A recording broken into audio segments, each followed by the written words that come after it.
예, 백지원 전 국민의힘 대변인과 함께 이재명 대통령 휴가에 대해서 자세히 살펴보겠습니다. 대변인 어서 오십시오. 네, 안녕하세요. 자, 이재명 대통령이 취임 후 첫 여름 휴가를 떠났습니다. 공식 휴가는 이제 오늘부터 시작인데요. 문제는 지금이 휴가를 갈 상황이냐 이거겠죠. 네. 이재명 대통령 2주 전이었는데 이진숙 방송통신위원장이 휴가를 갈 때, 그러니까 7월 28일이었으니까요. 일주일 후에 휴가를 간다 이렇게 얘기를 했는데, 그때는 22일에 이제 신청을 할 때 큰 비가 내렸기 때문에 뭐 재난이 발생한 상황에서 부적절하다 이런 얘기를 하면서 일주일 후에 휴가 간다는 것도 반려를 해버렸습니다. 근데 보시는 것처럼 어제 남부 지역에 정말 어마어마한 또 폭우가 내렸거든요. 전남 무안에는 1시간 동안 140mm가 넘는 폭우가 쏟아졌고, 2주 전에 큰 비로 인명피해가 좀 많이 났던 광주도 폭우로 이렇게 보시는 것처럼 도로 곳곳이 침수가 됐는데, 전국적으로도요 한 2,500명 정도가 대피할 정도로 비가 왔는데 휴가를 가버린 겁니다. 이것만 아니라 민주당이 통과시킨 이 대주주 양도소득세 개편안 있지 않습니까? 이걸로 인해서 주가가 폭락했거든요. 이 개미 투자자들이 지금 아수라장이 돼버렸는데, 주식의 주자도 모르는 이 진성준 민주당 정책위 의장, 주식시장 안 무너진다라면서 이 관련 법안을 밀어붙여버렸습니다. 그래서 이 안철수 의원이 이재명 대통령을 향해서 개미 투자자들 잡아먹는 개미 할기라고까지 이렇게 비난했는데요. 이진숙 방송통신위원장을 향해서는 재난 상황이니까 휴가 가지 마세요라고 휴가를 못 가게 만들었는데, 자기는 휴가를 가버린 이재명 대통령의 휴가 어떻게 평가하시는지요? 네, 지금은 휴가 사실 취소해야 되는 거 맞고요. 예. 특히 민주당의 아주 강성 지지층인 호남 지역에 지금 폭우로 많은 피해가 발생했는데, 본인은 골프 치러 휴가 갔다라고 하니까 참 어이가 없습니다. 그리고 이에 대해서 민주당의 지지층들께서는 왜 비판의 목소리를 내고 있지 않은지 참 의아하고요. 그리고 윤석열 정부 당시에 윤석열 대통령이 트럼프 대통령의 당선 이후에 이제 골프 회동 같은 것들을 준비하려고 골프 연습을 했다라는 이야기가 알려지자마자 대단히 잘못한 것처럼 그들이 선동을 했었습니다. 예. 그러면서 이렇게 폭우와 재난 상황이 있음에도 불구하고 이재명 대통령은 지금 골프를 치러 갔다라는 걸 공공연하게 이야기를 하고 있고, 이게 한미회담에서 굉장히 중요한 것처럼 홍보하고 있는 상황이 참 아이러니하다라고 말씀을 드리겠고요. 예. 본인들이 하면 다 옳고 다른 사람들이 하면 무조건 흠집내기식의 민주당이 늘 해왔던 방식의 연장선상에 있는 것 같습니다. 아마 양심의 가책 같은 거는 느끼지 못하지 않을까 싶은데요. 다만 제가 우려하고 있는 것은 이 광복절 특사에 대한 이야기들을 계속 그러니까요. 흘리고 광복절 있는 특사 겁니다. 한다고 그러더라고요. 이게 아마도 조국 전 장관에 대한 사면 논의가 지금 민주당 내에서 계속 압박이 있는 것이고, 예. 이제 그 부분에 대해서 광복절 특사에 고려할 수 있도록 지금 이재명 정부를 향해서 민주당이 앞으로 계속 압박을 가할 것 같은데요. 특히 정청래 대표가 당대표로 당선되어 버린 상황이기 때문에 그동안의 친문 세력의 입김이 더 강해질 것이고, 아마 이재명 대통령이 이런 부분들도 고민을 하게 되지 않을까. 다만 조국 같은 인물을 사면하는 것은 앞으로 정부가 운영됨에 있어서 여론의 방향을 굉장히 흔들 수 있는 아주 부정적인 결정이 되지 않을까 생각합니다. 예, 이번에 뭐 휴가 가지고 단순하게 뭐 휴가만 즐기는 게 아니라 한미 정상회담 구상도 하고요. 그리고 또 이 광복절 특사 이런 것도 좀 고민하고 한다고 하는데, 과연 어떤 결과가 나오게 될지는 이제 휴가 다녀와서 한번 지켜보면 될 것 같고. 자, 이런 와중에 방금 말씀하셨지 않습니까? 정청래 이제 민주당 대표 체제가 이제 시작이 됐는데, 민주당의 새로운 당대표로 당선된 이 정청래 대표 첫 최고위원회 회의에서요, 당원을 중심으로 더 민주적인 정당을 건설하라, 또 이재명 정부를 강력히 뒷받침하라, 강력한 개혁, 내란 세력과 타협하지 않고 내란 세력을 완전히 뿌리 뽑을 수 있는 강력한 민주당을 만들어라, 이런 명령을 받았다라고 얘기를 하면서요, 검찰, 언론, 사법개혁 투기라는 거를 발족을 시켰습니다. 근데 일단 좀 살펴볼게요. 이 정청래 이 신임 당대표의 이 발언을 좀 살펴보게 되면, 먼저 당원을 중심으로라고 이렇게 발언을 했는데, 여기에 대해서 한겨레 신문이 좀 재밌는 그런 기사를 하나 써서 좀 소개를 좀 해드리겠습니다. 한겨레 신문에서는요, 전문가들이 인터뷰를 전하면서 강성 지지층의 지지를 받은 정청래 대표로의 어떤 체제 전환으로 인해서 민주당은 이제 국민 여론과 괴리된 그런 방향으로 흘러갈 것이다라고 우려를 했습니다. 자, 정청래 민주당 당대표의 당선 어떻게 평가를 하시는지요? 결국에는 친문 세력이 승리했다라고 보고요. 다른 예. 분들이 전부 다 김어준에게만 계속 이제 조명을 하고 계신데 김어준이 문제가 아니라 문재인 자체가 문제인 것입니다. 문재인 전 대통령부터 해서 그를 추종하고 있는 세력들 그리고 노무현 정부, 김대중 정부 때부터 이어오는 민주당 내의 그 기득권 카르텔의 상징이 정청래가 아닌가라고 생각을 하는데요. 이 사람들이 수십 년 동안 지금 우리 정치 기득권으로 군림해 왔고 여전히 그 현실이 변하지 않았다. 그리고 우리가 비록 정권을 교체를 했음에도 불구하고 3년밖에 유지를 못하고 또다시 이 정치 기득권들에게 주권을 침탈당하는 여러 상황들이 생겨버렸다라는 것이 참 저는 안타깝고 슬픈 마음이 들기도 합니다. 그리고 정청래라는 사람이 타인을 가리켜서 내란 세력이라고 말을 하는 것이 그러니까요. 과연 이것이 사전적으로도 맞는지 그리고 도의적으로도 맞는지 참 의아하다라고 말씀을 드리겠고요. 그리고 무슨 정청래 의원이 이제 대표가 되고 나서 뭐 당원 주권 이런 이야기 했는데 예. 그거 늘 민주당이 민주 없는 민주당이 입버릇처럼 하는 저는 명분을 위한 알맹이 없는 소리다라고 말씀을 드리겠고요. 지금 문제는 여러 가지 인사를 한번 살펴보시면 됩니다. 지금 진성준 의원 같은 경우에는 정책위의장에서 이번에 세제 개편안 논란이 생기니까 이제 덤탱이를 좀 씌운 것 같아요. 예. 네, 꼬리 자르기로 해서 지금 정책위의장에서 이제 물러나게 됐고요. 그리고 그 외에 지금 검찰개혁특위, 언론개혁특위, 사법개혁특위를 지금 운영하게 됐는데 먼저 지금 검찰개혁특위 같은 경우에는 위원장인 민영배 의원입니다. 예, 여러분 예. 민영배 의원이 검수완박을 추진하기 위해서 위장탈당해서 복당했던 굉장히 논란이 됐었던 인물입니다. 일부러 무소속이 된 다음에 그 지위를 이용해서 검수완박 법안을 통과시켰던 굉장히 부정적인 인물이고 이런 정치 기득권의 행동대장 역할을 했던 인물입니다. 맞습니다. 그리고 그런 인물이 지금 검찰개혁특위 위원장이 됐다라는 것은 굉장히 위험한 신호다라고 말씀을 드리겠고요.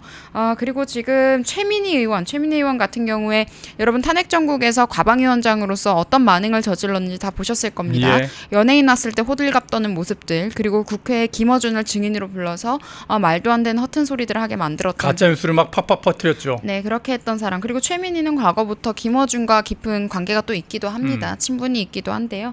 그래서 이런 사람이 언론개혁특위 위원장이 됐다는 것도 참 어이가 없습니다. 이 사람들이 바로 개혁의 대상이거든요. 예. 네, 그리고 지금 사법개혁특위로는 지금 백혜련 의원 이 사람도 검찰 출신인 사실 정말 정치검찰은 이런 분들입니다. 예. 정치기득권에게 줄 섰던 정치검찰 출신인 백혜련 의원이 사법개혁특위를 하겠다. 그러니까 이 세 사람이야말로 정치적으로 개혁의 대상이 되는 인물인데 이 사람들이 개혁특위 위원장이 되었다.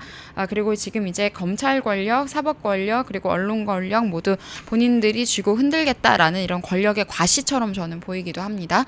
그리고 이런 상황에서 우리 당이 과연 얼마나 유의미하게 싸우고 있느냐 하면 저는 참 안타깝다라는 말밖에 나오지 않는데 지금 정말 혼자 외롭게 싸우고 있는 사람은 전 이진숙 방통위원장이라고 생각을 합니다. 예.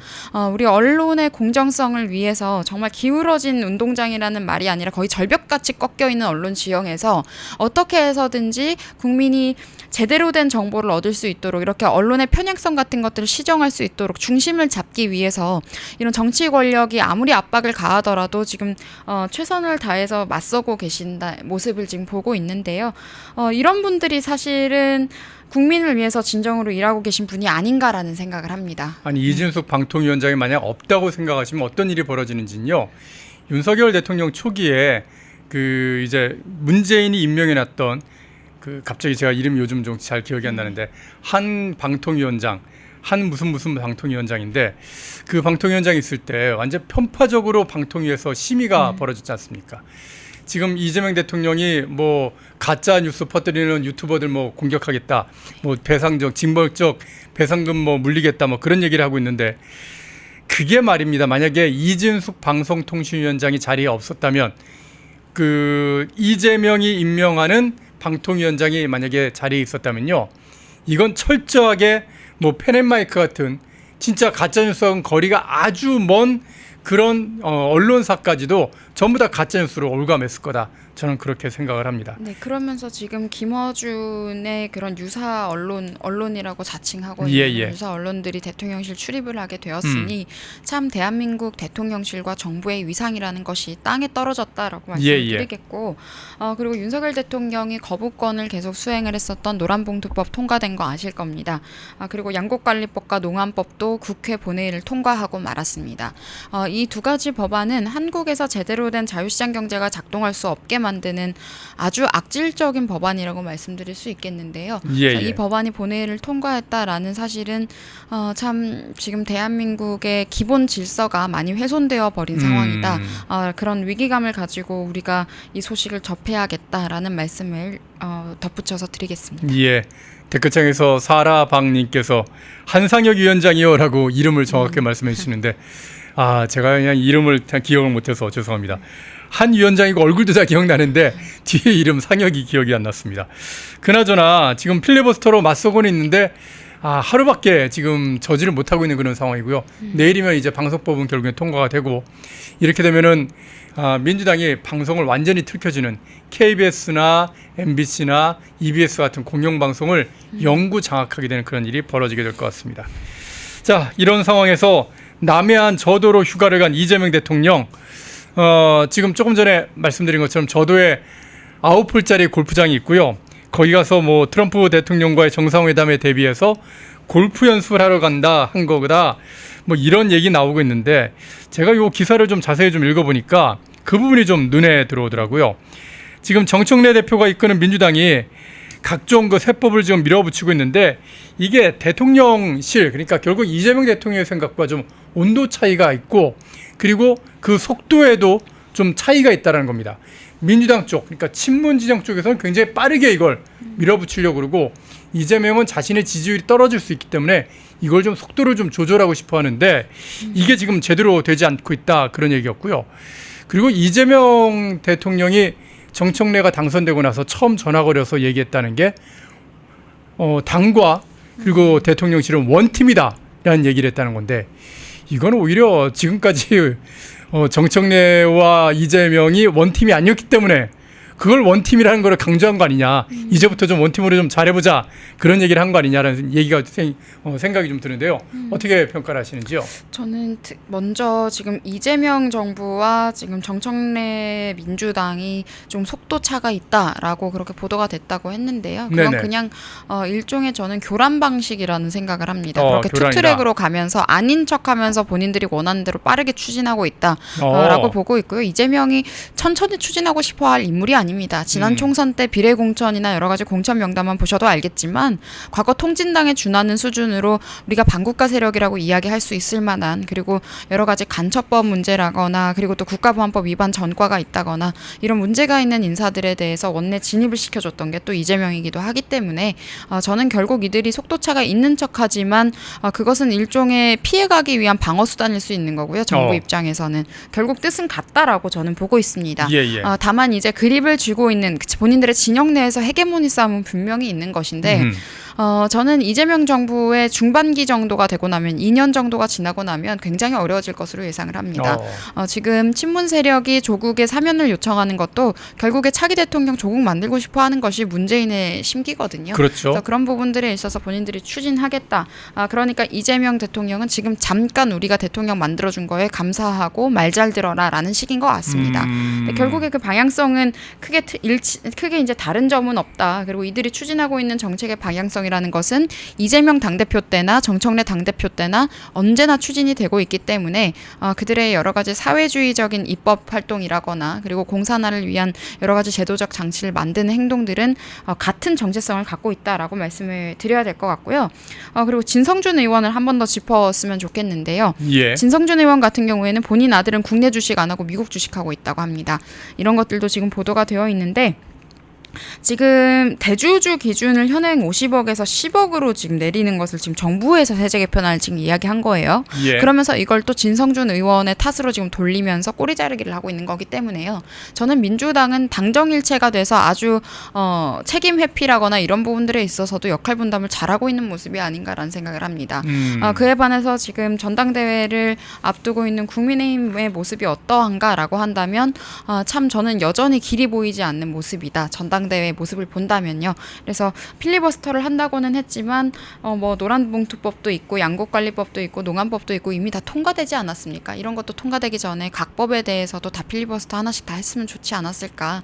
뭐 맡길 수는 없다고 하더라도 그런 기록을 남겨놓는 것은 유의미하지 않았을까라는 아쉬움이 있습니다. 그러니까 그 기록을 남기는 게 굉장히 중요한 게, 그러니까 국회에서 이렇게 저항을 했지만 그럼에도 불구하고 뭐 여당이 일방적으로 밀어붙여서 통과시켰다라는 기록이 남는 것과 그냥 야당은 아무런 얘기 안 한 상태에서 여당이 그냥 저항 없이 통과시켰다는 거, 이건 정말로 큰 어감상 역사적인 어떤 기록의 차이가 있거든요. 그런 점에서 참 아쉽다 할 수 있을 것 같습니다. 펜앤마이크에서 추천하는 영상도 보고 가세요. 다른 영상도 즐기시려면 구독 버튼을 꼭 눌러주세요.